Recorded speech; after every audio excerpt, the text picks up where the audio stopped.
ही बर्फी बघितल्यानंतर तुम्हाला तुमच्या लहानपणीची नक्कीच आठवण होईल.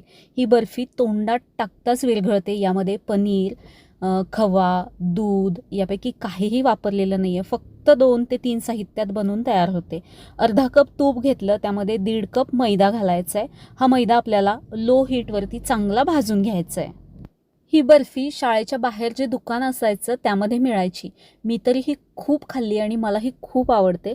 तुम्ही पण ही बनवून बघा. तुम्हाला पण नक्कीच शाळेचे दिवस आठवतील. बनवायला सोपी आहे, कोणीही बनवू शकेल. पाक तयार करून बर्फी बनवायचं म्हटलं की ते थोडंसं अवघड काम वाटतं. या बर्फीसाठी कुठलाही आपण पाक बनवत नाहीये. या मैद्यापासून तूप थोडंसं वेगळं होतंय, म्हणजे याला शाईन आली आहे. हे चांगलं भाजलं गेलंय. आता हे थंड करून घेते मी. हलकंसं कोमट असताना यामध्ये पिठी साखर घालायची आहे.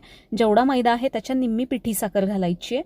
म्हणजे पाऊण कप पिठी साखर मी यामध्ये वापरली आहे. वेलची पूड देखील घातली आहे. सगळं चांगलं मिक्स करून घ्यायचं आणि तूप लावलेल्या डब्यामध्ये ही बर्फी सेट करून घ्यायची. एकसारखी करून घ्यायची. फ्रीजमध्ये 15 मिनिटे ही मी सेट करून घेतली. आता ही आपण कट करू शकतो. अगदी सुंदर अशा याच्या वड्या पडतायत. मस्त तोंडात टाकताच विरघळणारी ही बर्फी तयार झाली आहे. कशी वाटली कमेंट करून सांगा आणि फॉलो करा.